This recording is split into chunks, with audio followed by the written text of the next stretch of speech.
Welcome back to the replay, everybody. I am DruStew. We're talking wardrobe with Coleman Proctor right now. How your pants fit? Well, honestly, they're better around the waist than they've been in a while. Spraining your ankle in the calf rope will show you that you need to get your ankles ready for the weight that it needs to be holding up. But no, we're talking pant length.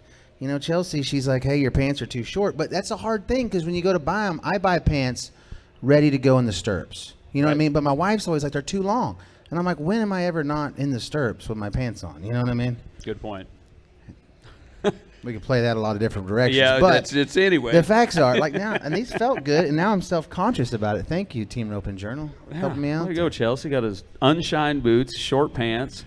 Goodness sake. Hey, we've only won a little bit. You know what I mean? Yeah. Like, give us time. When we see you back up here around 7, 8, I'll have the new Wranglers out, and I'll have my boots nice and polished. We'll be ready to rock and roll. But right now, we're just coming in on fumes. Logan, you got your hands full every day, don't you?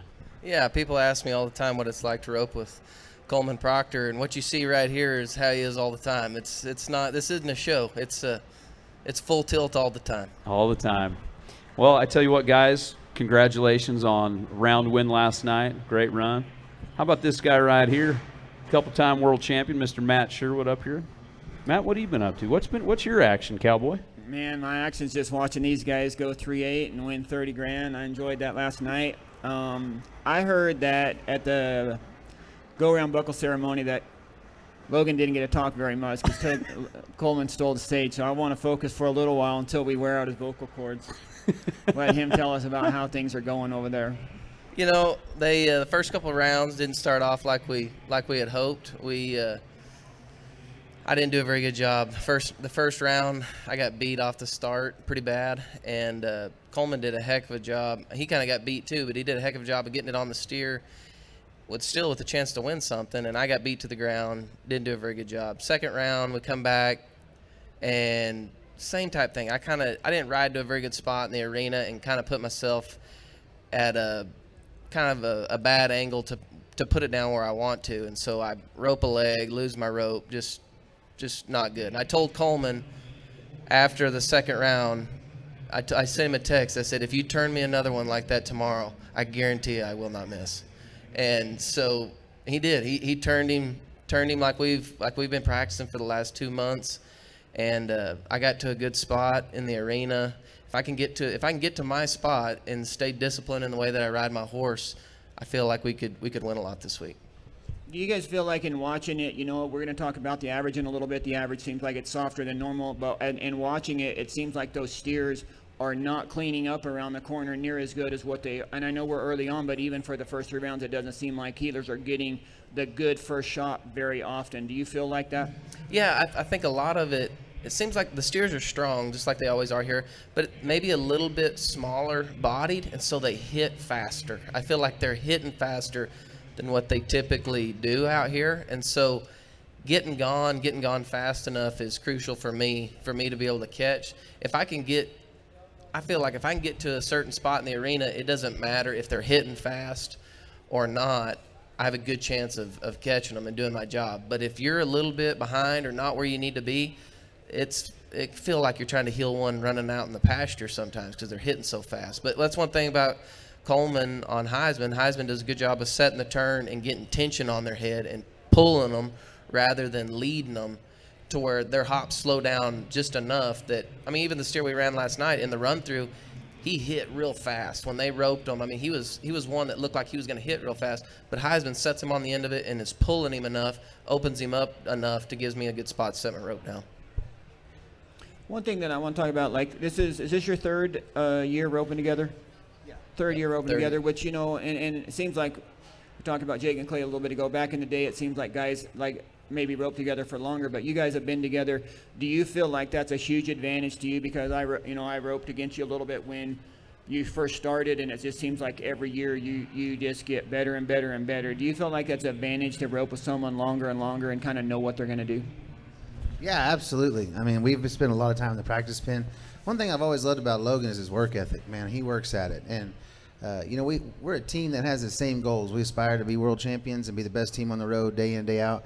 And whenever I'm not in Texas, like I know Logan's working at just as hard as I am when I'm in Oklahoma. So when we get together, it's funny because he'll be like, hey, anytime you need to score for yourself or if you need to run in there and fix your horse, like I'll do that next week when I'm home by myself.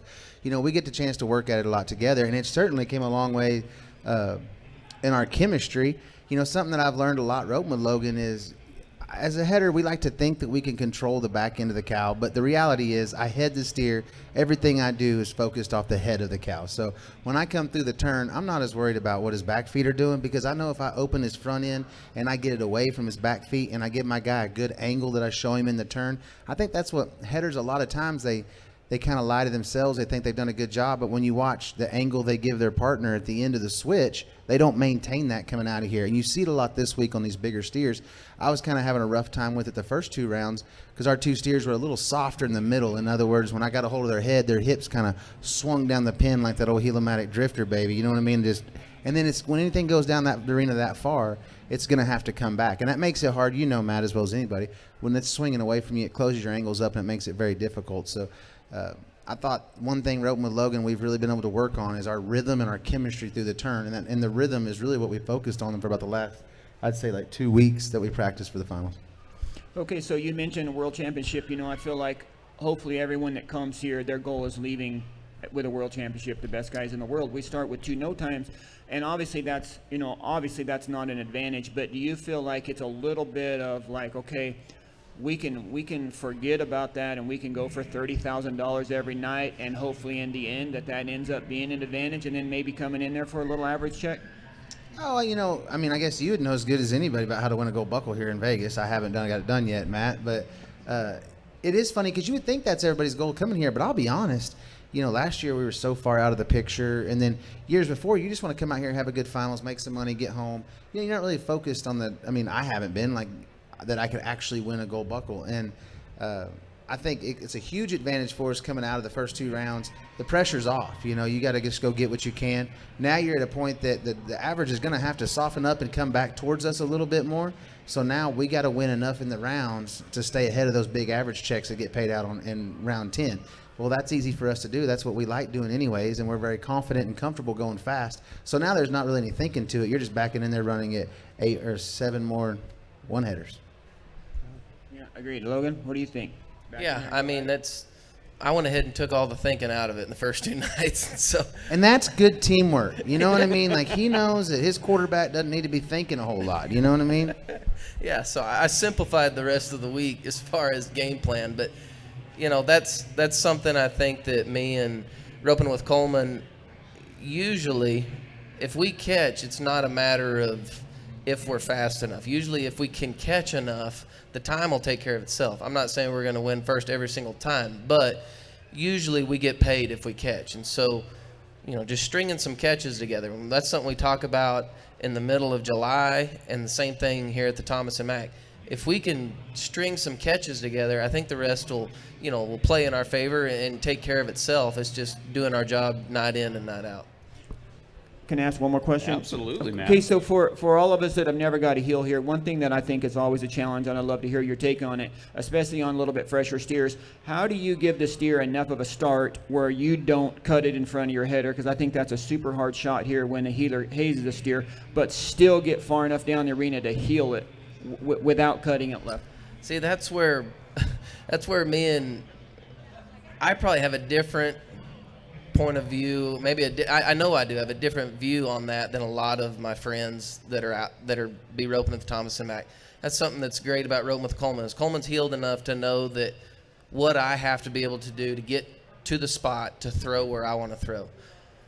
I don't know where everybody else is starting, but if you'll notice, I'm starting up there pretty good ways up in the heel box because I've been back there before and tried to stay back, and it puts me in a tough spot.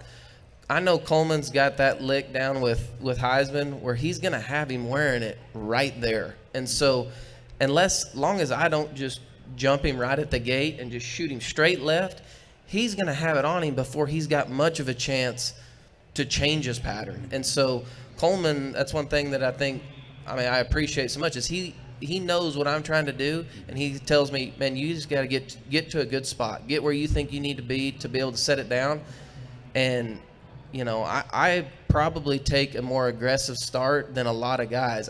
I don't worry too much about overhazing them, long as I don't go before the steer does. But I scoot up quite a bit in the heel box here, not year round, but here just because I know he's fixing to be turning 25 feet out there. I got to be able to get to that spot as fast as I can. You'd be sacrificing your position. Yeah, and there. I believe, and I don't know, I don't have all the answers, but I see every night guys, it seems like, put themselves in tough spots because they're worried about overhazing, and it cost guys maybe a leg or having to take another swing and healing them, and the difference of being 4 flat and 3.7, and you can see from last night that's a difference of $18,000. And I mean, not saying that they did heal on the second jump, but that just happens day in and every night. Guys that were too far back and couldn't be there for the same jump that I got to throw on because you can't outrun the head rope. I mean, it doesn't matter if you got the fastest heel horse. You can't outrun that head rope. So you got to do whatever you got to do to be able to get far enough down the arena to set it down.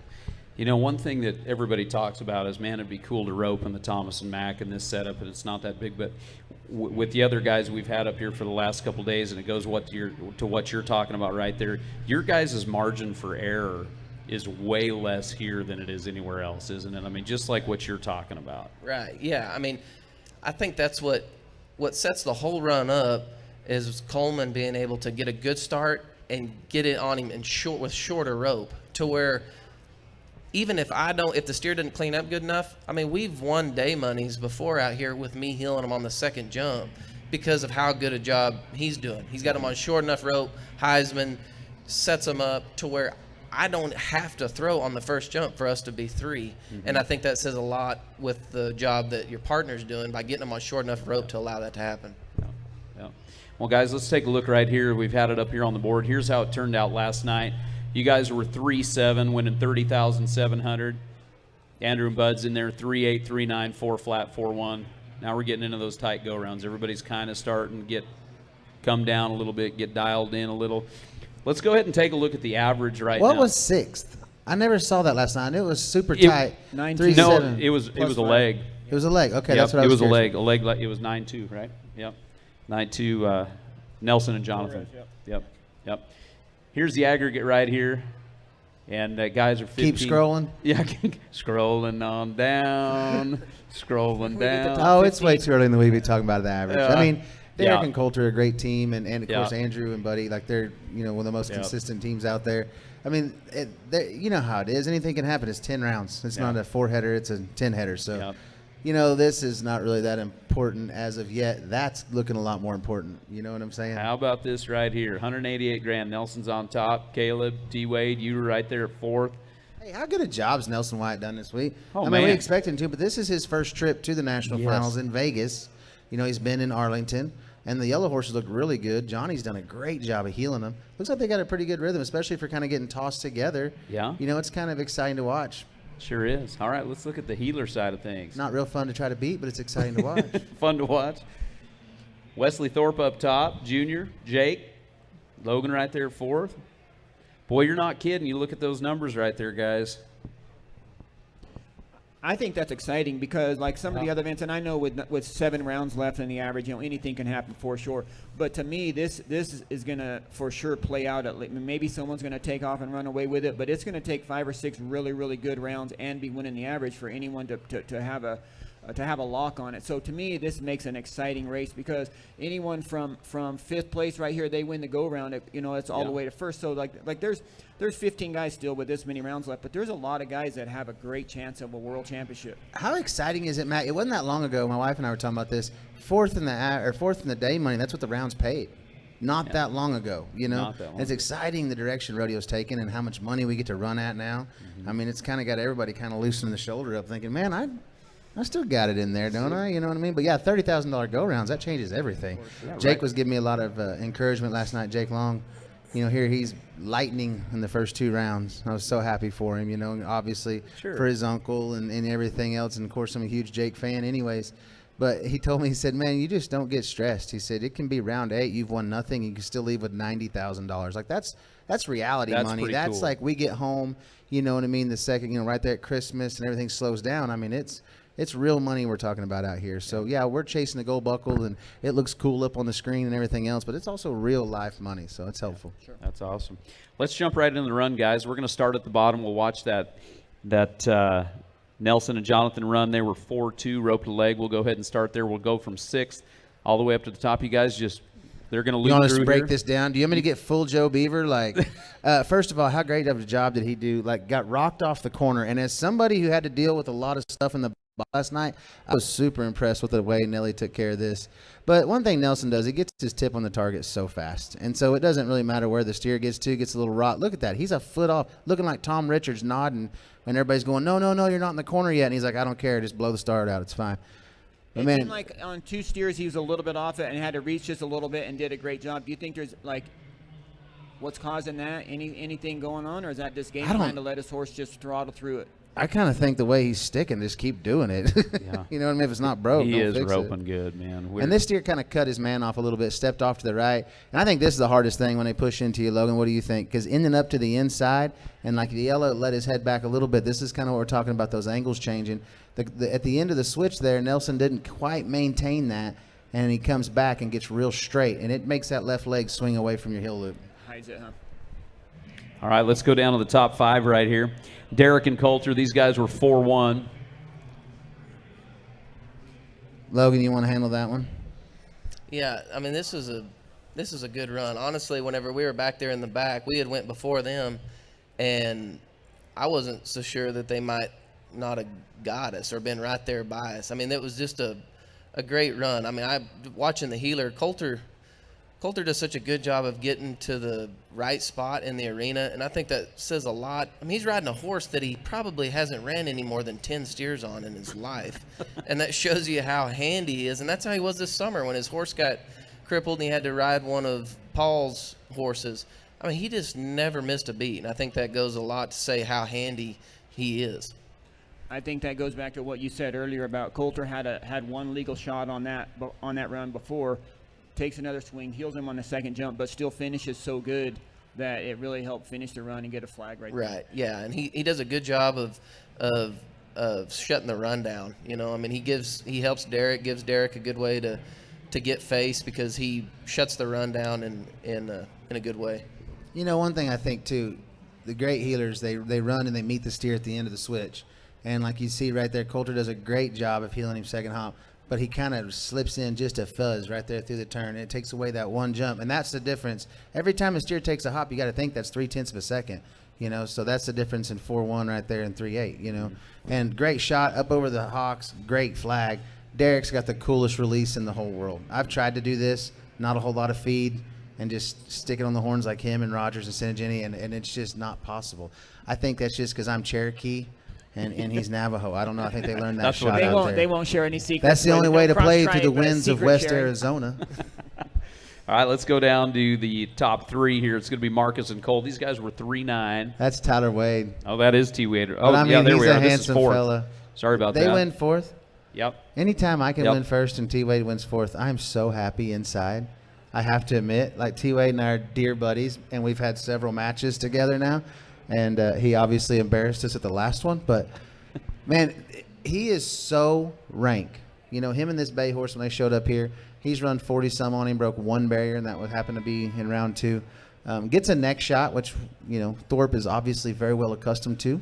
Rides a perfect route, sets him down really fast. Kind of fumbled his slack or something right there, but he did a good job of squaring that steer off. For like a neck shot, fumbled slack, he didn't whip him out away from him. He really just kept his hips to the end of it, pulled him, got him opened up fast. Obviously, he's one of the fastest, greatest headers in the world. I was so excited he got to come in here, you know, number 2 in the world. I knew he would give Caleb all he wanted. I knew he'd be a lot to try to catch up with, but I'm certainly looking forward to the next 7 rounds with it. Just watching that run, that's a great comparison from the shot that Coulter had, and he gets all the way to the end of it and heels that steer when he jumps away. And with Tyler being maybe a little bit slower with the fumbled slack, it still allowed them to be 1/10 faster because of the first jump heel shot. And you got to understand too, none of these shots are bad. Like we're not knocking. We're just talking the difference is just yeah. a clear cut, just like it's a math equation. I think that's a hard thing to do for team ropers, especially as we tie a lot of emotion to our run and we start judging ourselves harshly on it. No, when you start looking at it like it's a math problem, and I think this is a great idea for anybody of any level, is to be able to look at your run and pull out the differences between the runs you're wanting to make and the runs you are making, and then you're able to start really putting it together in a program where you can get better. Well, too, in building on that, like one thing it seems like a lot of people do, they make one mistake and they focus on what they did wrong, but there's so many things that people do right, even with one mistake, and maybe the run isn't perfect, but focus on a lot of the things you do right and then fix the one or two things. Medlin and I have won a lot of money on non-perfect runs. I think, Thorpe did a good job right there. It'd have been really easy with T-Way missing his slack up a little bit or whatever. It'd have been really easy to get in too early to where it would have shut off that first. And you can see right here, his horse starts turning in because he thinks it's about to come. But Thorpe does a good job of recognizing it, stepping him back up, and still heeling him on the first jump and being 4 flat. And if you were to probably ask both of these guys, they probably weren't real thrilled with the way it felt, but it was still fast because both of them, both of them still overcame the obstacles that were in the run, and Thorpe did a good job of shutting the run down. And what about the start T-Way took right there, too? I mean, that's nerves of steel. You broke the barrier last night to win the round. You come right back. You don't let it phase you. That's just confidence in the highest. Buds, what a shot. Andrew Ward come racking it out, running over for line judges. Something we haven't seen him and Old Biscuit doing here. The first year they came, he kind of, wasn't backed off of it, but he wasn't cranking them to be 3 flat all day. That was a great run. That was a good 3-8. run. When it went, it was like, wow, this round's fixing to get salty.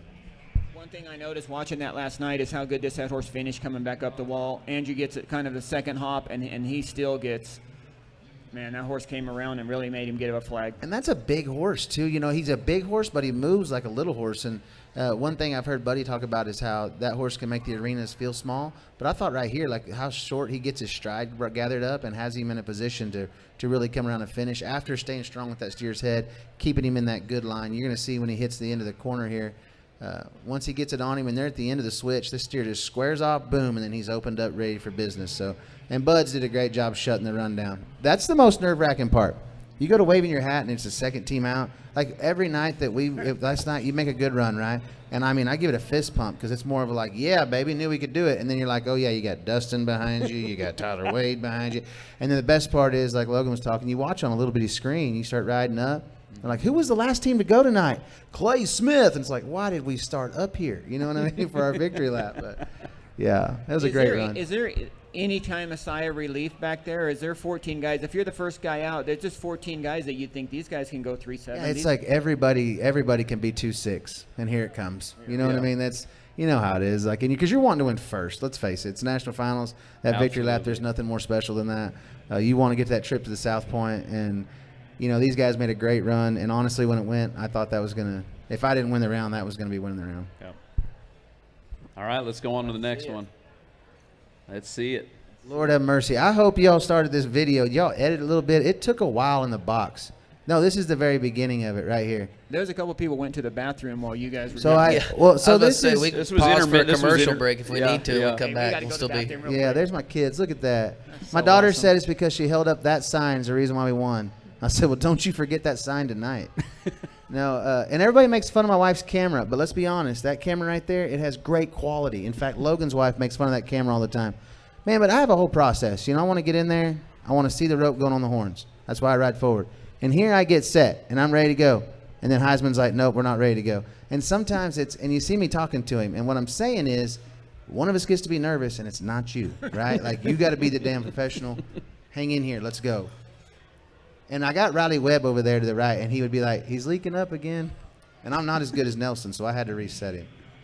But look at that, like a rock, baby. I was a statue. Coleman, tell us from all of us, like, I've got to see you ride this horse some. What do you do? Is every horse different? What do you do that this horse stands so flat and scores so good? I send him to Clay Logan whenever I screw him up, I'll be honest with you, and then Tate Kirchenschlager and guys like that. Because I told Logan a long time ago, like, I'm not a horse trainer, right? Billy Jack Savins, I had the opportunity to rope with him for so long. He's such a horseman. And I would pick his brain, and I would try to get things, try to make things better, and I would try to train horses. And then I realized that my competing was going the wrong way. And, I'm too old to be doing too many different things. So, man, really, he knows that I need him to be on go the whole time. And when I drop my hand, go. And I don't like to sit in the corner too long because, it's kind of like sitting at the green light too long. You might, kind of get to doing something else and then miss when the green light turns. All But right, here we go. finally,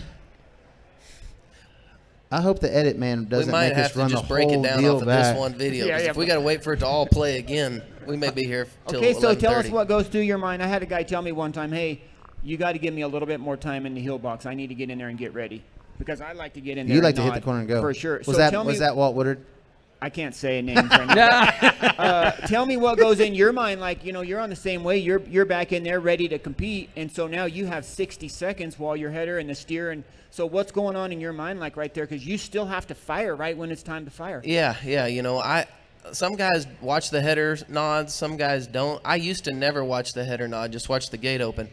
But the reason I switched because for nights like last night where something's taking a long time, and if I can be looking over there at Coleman, and if he has to ride up or I can tell he's not fixing a nod, then I can give my horse a little bit of release, and he doesn't have to be standing on point for 60, 80 seconds. I can kind of let him relax because my horse is a little bit younger. He's not as solid as some of the others. He needs to have a spot to relax if we're going to be in there for a while. And so every time, if Coleman would have to ride up or I could tell we weren't fixing to go, I could actually give mine his head, pet on him a little bit. And my horse was dialed in the whole time. He felt like he was ready to fire at the end just like he was when we first rode in. And so I think that's the main reason why I do that. But yeah, you got to be ready. I mean, when I decided I've always wanted to heel, and when I first started heeling, the very first thing my dad told me before we talked about timing, anything, he said, you get in there and you get ready. You get ready so when your header's ready to go, y'all can go. Do not make him wait on you. Thank you, Jeff Medlin. That's a good boy you raised right there. Look, My dad to give me the same advice. Tell us what it's like having a dad that competed at a high level. Did you grow up always knowing my dad did it? Can't be that hard. I'm going to be at the NFR one day. Well, I knew. I mean, Dad's been very honest with me from the very beginning. This is what I've wanted to do ever since I was a little kid, just like a lot of us. But my dad was very honest with me. He said, "This is not something that just comes to you. I mean, if it's something you're going to have to really work at." And I think it's bit some guys in the butt that just thought that it would come to them when we were little and it was easy for them at the end. I never was the most talented kid, I'll be honest with you. Whenever I was 14, 15 years old, there was a lot of kids that healed better than me. But I was determined. This is what I've wanted to do. This isn't something that, that was just, if it happens, great. If it doesn't, I mean, my dad did it, and my dad's been somebody I've always looked up to. I've always wanted to be a healer, be just like him. And I'm finally getting to live out my dream and do this. And he's probably still the person to this day that I talk to the most about my roping. And for an old guy blasting the past back in the 90s, he's still pretty relevant on how the game has changed, and he's good at helping me see, what I'm doing wrong, what I need to do as far as position-wise to get to a good spot to set it down. And he's still probably the number one person that I talk to about my roping. Can you out heel him? That's a great question.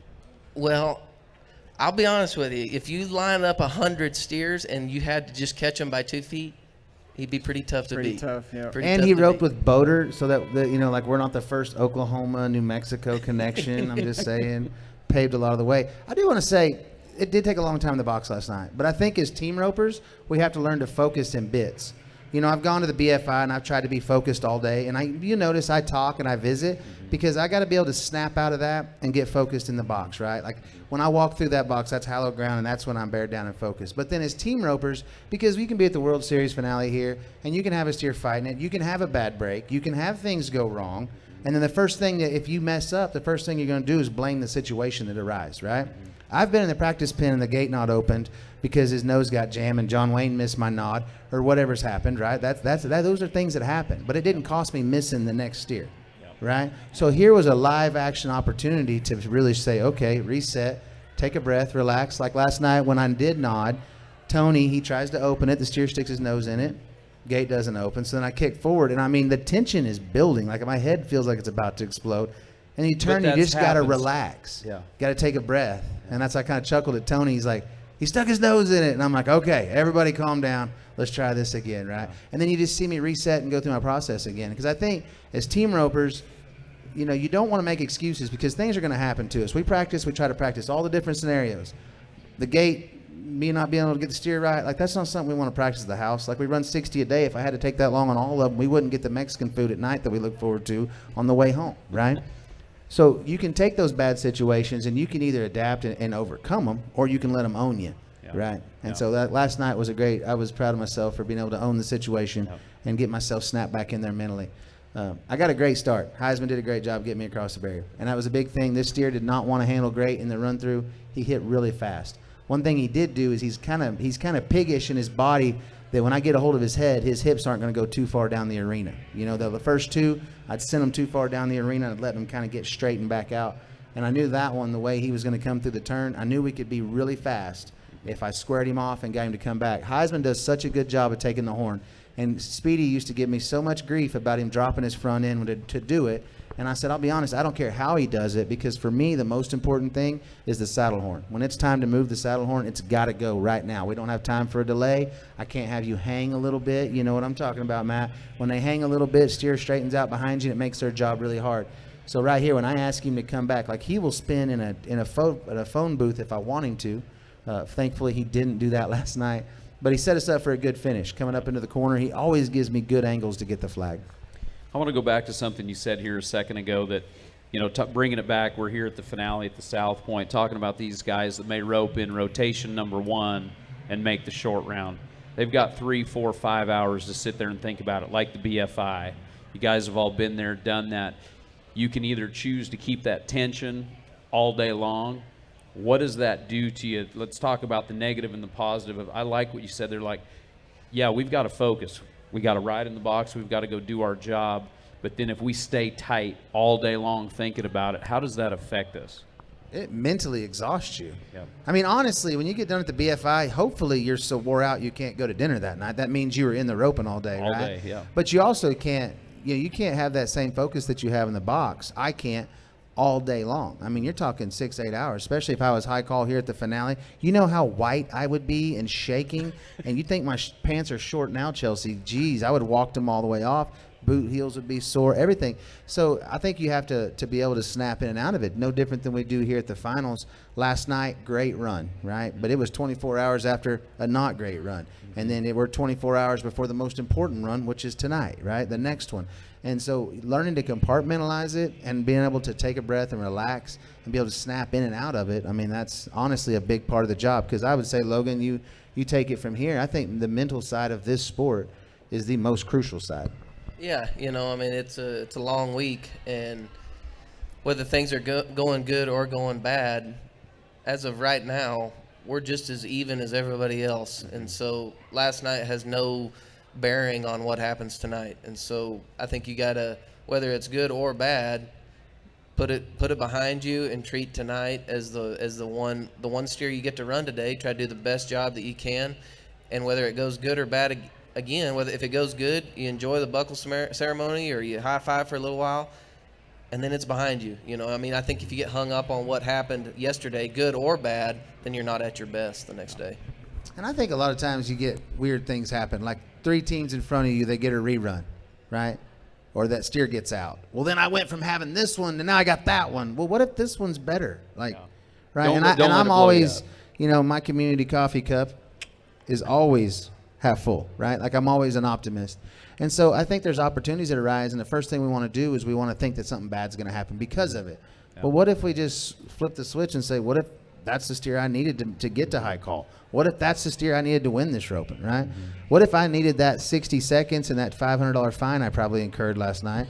What if I needed that to get a breath and get us finally going on the right path? What if it's a great opportunity ahead of us, not a setback? Yeah, that's a great way to look at it. Okay, so one more question. Like right here, you mentioned the steers are a little bit smaller. Which is going to equate to them handling a little bit faster. We already saw a super tough go-around last night, even though only 5 clean runs, but the times were fast for a first run on the steers. Like, do you see this being a super tough next 7 go-rounds? Guys, you know, they're going to start better, going to have a better chance of getting on them. Do you think it's going to be fast from here on out? Yeah, I do. Tonight starts the reruns, and so everybody, it's so much different whenever you rope them in the run-through. I mean, we got video footage, but you don't really know what they're going to be like because there's people standing over there on the left. It's not a true open arena with people in there. You don't really know what the steer's going to do. I mean, we had a couple of the three, a couple of them didn't do what they did in the run-through. And so tonight, everybody will have more of an idea. You know, they'll know if theirs is truly going to run straight or if he's going to step to the left. Then everybody can make game plans.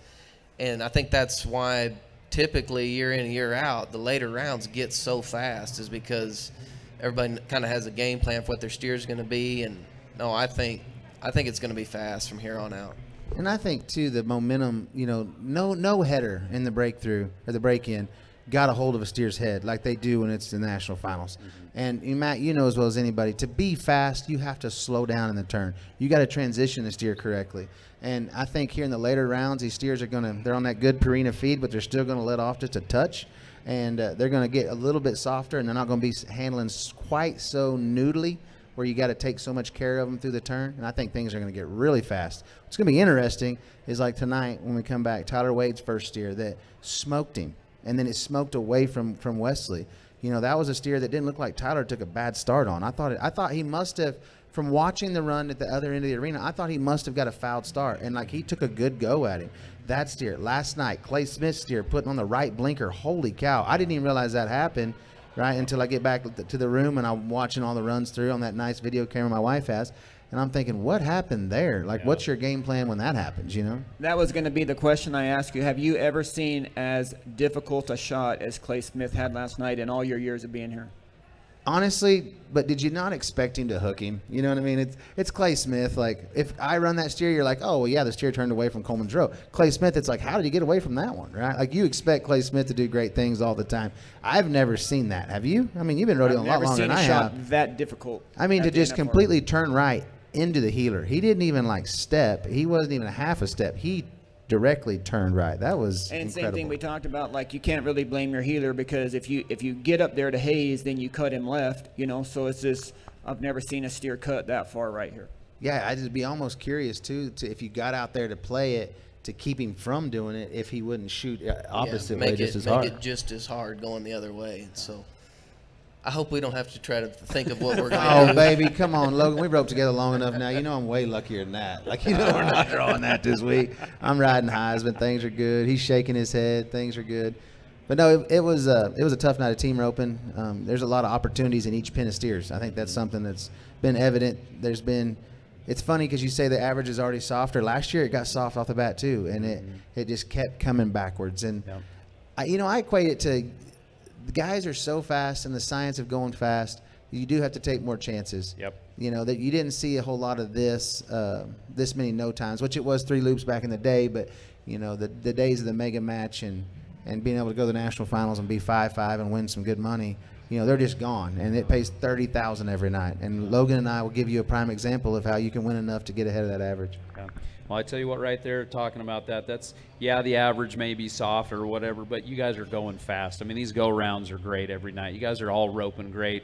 Your margin for error in this building, going back to that, is so small. There's so much money in the go-rounds. You're going to be riding that razor the whole time, you know, thinking about gold buckles in the future, thinking about all of that stuff. You guys have so much going on. It's awesome. The speed, the money, everything else, doing everything right, roping one steer at a time. It's a lot of stuff. Logan and I practiced trying to go be 7 at the back end. I don't really know why, but we did. And this run right here is the easiest run to make. When you can keep it 30 to 40 feet in a circle right out there in front of the chutes. Mm-hmm. When he's riding around the end of it and I've got to open him for one jump, right? Yep. That's the easiest run to make. And so when guys get outside of this zone, that's when you're going to see a lot of the no time start to take place. What do you think? No, I agree. I mean, that's what feels the most comfortable for us, for sure. I mean, it's speaking for our team, you know, whenever we're both aggressive, you know, a controlled aggressive, I think that's whenever good things happen for our team. Yep. Yep. Well, I would build on that.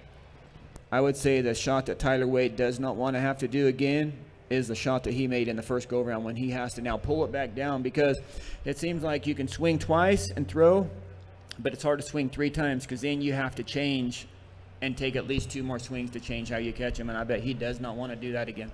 You know, it's funny how you can get a good start and a bad go, and you can get a bad start and a really good go. In the first round, I got a bad start. My horse gave me a lot of send. And when we talk about go as a header, we're talking about that send. My rope's on target in a hurry. I'm able to use my horse's momentum to help me reach because I'm not as handy as Dustin, those guys. Like, I can't throw it quite as far as them, right? Like, they were giving me grief about that neck loop, but I'm like, I'll be honest, I couldn't really see him out there because we're getting too far. Like, he's got to be closer for me to be able to see him if you're wanting some horn action. But anytime you can use that send off the back of the corner here, you know, you're always in a better spot. And so, like, Tyler Wade in the first round, we were joking about it. He's like, that's the most difficult run I've ever been here. He goes, I've got more thank yous and good jobs. He goes, for that one run, I've been 3 in this arena quite a bit. Nobody's ever told me a good job for that near as much as they did that 7-second run I made the first round. Yeah. Well, guys, I tell you what, appreciate you coming down here and hanging out with us. Great run last night. Matt, thanks for showing up and walking us through all of this. We're going to be doing this a whole lot all week long. And Coleman, Logan, I sure hope you guys come back and see us, gentlemen, a few more times. Thanks for I'd having sure love to visit with you. I'll bring the coffee. We'll just make it a date. I like Let's it. just do it. We never get together now that you're up there in my part of the world. I know, because we're 30 minutes from each other. Yeah, it's but a long ways. You're kind of over there in that snobby Tulsa part of the world, Coweta, you know what I mean, upper level. Yeah, it's real. I'm over there in Mays County. But you do need to load up and come rope with me sometime. I'd love to have you over. I do. When Bring we get the out of here, kids. get dialed back in. So, for sure. I just got the arena built at the house, so it's time to get back I'm going to tell you, at it. though, if you come to the house when we get home from the finals, we're going to be tripping steers. So I was if you just wanna going to come tie I some- was just fixing to go there. How's that going, man? Yeah, the big cat, I sprained my ankle.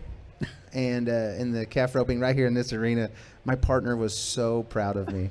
I bet. Like, I've never been scolded by Logan, but he was like, we are not 30 anymore. What are we doing? My bad. And anyway, so I had to turn out the Fiesta in the steer open, so I had to. Yeah. I haven't tripped many steers since, but every night after the grand entry, I go ahead and work because I have the horse I ride, my backup horse, tripping horse. Got to have him ready for San Antonio. So I step off of him and do a few of my drills, dip him under, and I step off and tell him whoa. And our drag is getting longer the more I ride him in the grand entry. Like, he's a little more wired up. So gonna have to do a little tuning when we get home. But yeah, it's steer tripping time when I get home. I'll come up and hang out with you. Logan's almost about to start. Like, he's like the second of like the 6 conversations it requires, right? Like, and he doesn't want to admit it, but he really is getting closer. He thinks that. I don't know. I mean, Oh, come there's on. only room for one of us to trip in this partnership. I make him Somebody's go. got to have to be the grown up, and that's the role I'm taking. Hey, So I make him go to all the rodeos with tripping anyway, so he Yeah. might as well put his name down. Just do it, man. yeah, Have you ever tripped? Have you ever tripped a steer? I've tripped over many a things, but I have not ever tripped a steer. Oh, man. Well, I'll come up and see you. We'll do it for sure. All right, guys. Thanks. Good luck. Good job. Yep, Thank you. Good job, luck, guys. Matt, you. this Thank week in everything you're doing. What do you got coming up, Matt? You're opening the finale? I got the short round of the number 13. So fixed you're to that guy roll. we're talking about. What callback are we? I was 4th in my rotation. I was in the first rotation. So, You're going to get a good call, little though. 24 Okay, flat on 3. now we're interviewing you now. All right. No, good luck. Go Thanks. get him. All right, everybody, that is going to wrap it up. We'll be here. Make sure you go to ropin.com. And also, if you want to watch the finale action, go to wstropin.com. For you Keycard and Keycard Max members, of course, you get to watch that pay-per-view for free and also get the run delivery. And if you want to watch the finale, you can pay for that pay-per-view on there as well. I am DruStew on behalf of these great team ropers. We'll catch you on the next episode of The Replay. Now I'm ready, set, go.